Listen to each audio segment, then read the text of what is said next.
This is the terrifying tactic narcissists use to manipulate with death dangles.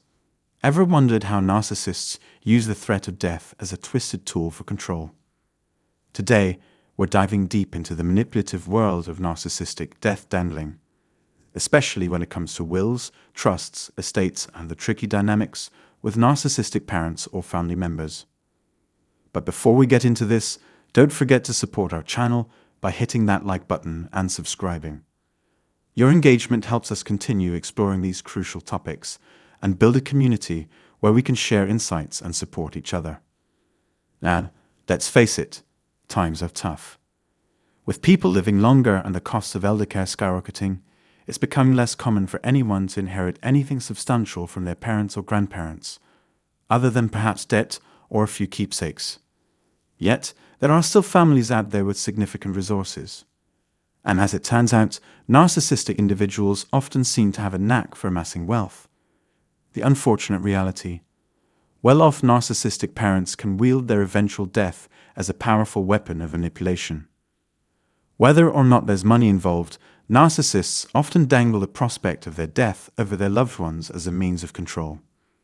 You might hear things like, "One day I'll be gone, and you'll regret not treating me better." It's a tactic that preys on the deep-seated fear of regret that many people have, especially when dealing with a narcissist. The thought that doing more for them now might somehow reduce the pain of regret later is a dangerous and effective form of emotional blackmail.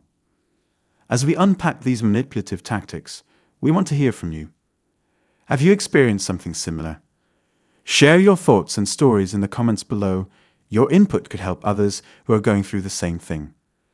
Together, we can shed light on these toxic dynamics and find ways to protect ourselves from the manipulation. When the generation of abuse is gone, it's kind of like the cycle ends and love is born. But it's still a long road to freedom. Many people with narcissistic parents will say that this sort of death-sign manipulation keeps them on a chain for a long time, sometimes even a lifetime, until they have worn themselves ragged trying not to bring forward potential future regrets at home.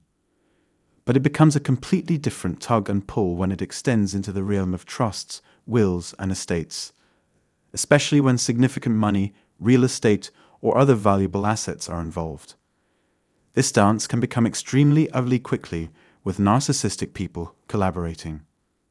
For one thing, after getting rid of irritating relatives, there is no particular reason why a narcissistic parent might not use wills and trusts as a means of needling you out of your distance or withdrawal from the family system, or speaking out vigorously against it.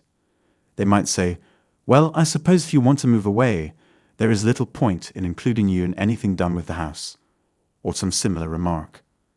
There is also the occasional, "Oh gosh, you credit me with no virtue at all. I'm always irritating you, so what could possibly be the point of me telling you I'll leave this jewelry for your children?" Friends, although it's tough, there is no real price for your serenity. The warning signs are out there. If I leave this family, I'll lose money or not get what's mine. The first point is that even a narcissistic parent doesn't owe anyone anything. If they want to give it to a cat shelter, that's their choice, right? However, when you get drawn into the "you can't win" dance, where they say, "Oh, you don't want to come home for the holidays? I understand that, but I was going to talk with a lawyer about a will anyway," or "you're going away? All right, I'll change the will," or "you're marrying someone I don't like. Then I don't want them to have my money." That kind of thing is entrapment. However, at the end of the day, even after you comply with every request they make, you may discover that they did not do what you expected them to do. If these manipulations are happening to you, the bravest thing of all is to follow what is good for your mental health, regardless of how much actual money it may mean giving up. Every situation is different. This may keep you a prisoner to upcoming events or possible interference from others for years to come. And there are still the narcissistic or malignant behaviors of other family members, such as narcissistic siblings, half-brothers and sisters, the children of a former spouse's new partner, your aunts and uncles, anyone. What happens is not one way but two, with them receiving benefits while devouring gifts to buy more goods on the other side.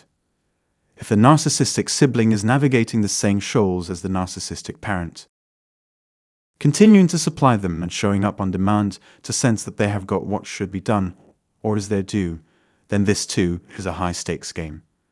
It is quite common for narcissistic parents and grandparents to dangle death before the children, whether through wills and trusts or by fostering a spirit of regret and guilt in them. They may feel obligated, but again, your only way is not to play this game. Manipulative or hostile family members who see and perhaps grab a substantial portion of inheritances are indeed disturbing to watch. People live much longer nowadays, and a narcissistic person will usually take such good care of their health that they may live to a ripe old age. They don't really care for others, but are capable of very nice self-care. They are also adept at avoiding harm themselves. In that sense, if you hang on hoping to get what's coming to you, considering what you've endured in return, it might turn out to be a waste of your life and might not work. For ordinary people, there is never enough. Maybe money isn't involved in a given issue. It's a question of whether you can do just enough so that regret won't make things worse for you. Frankly, folks, there is never enough to do, and there is no death but testimony from the narcissist telling you that you've done enough. To my mind, the best justice at times is to follow the path most likely to keep you whole. For some, this may involve a significant price, so it's not easy to walk away. For others, it may seem like what is correct. Some may hang in there out of principle. Narcissistic relationships throw principle out the window. However, the pleasure of not playing ball with a manipulative narcissist is so great, in terms of more autonomy and individuality, that it can outweigh whatever the narcissist demands. In fact, many narcissists are so disorganized that they never make the threatened call or change. They don't know what they want for their children and will let things slide as long as possible. Narcissistic relationships often revolve around power and control, and money is a key tool of this dynamic, whether it's used to assert dominance or to avoid future regret. Navigating these challenging situations can be tough, so remember to be kind to yourself through the process. If you found this video helpful, please give it a thumbs up and share it with others who might be dealing with similar issues. Don't forget to subscribe to our channel for more insights and support. We'd love to hear your experiences and thoughts in the comments below. Let's keep the conversation going. And hit that notification bell so you're always updated with our latest content. Thanks for joining us, and we'll see you in the next video.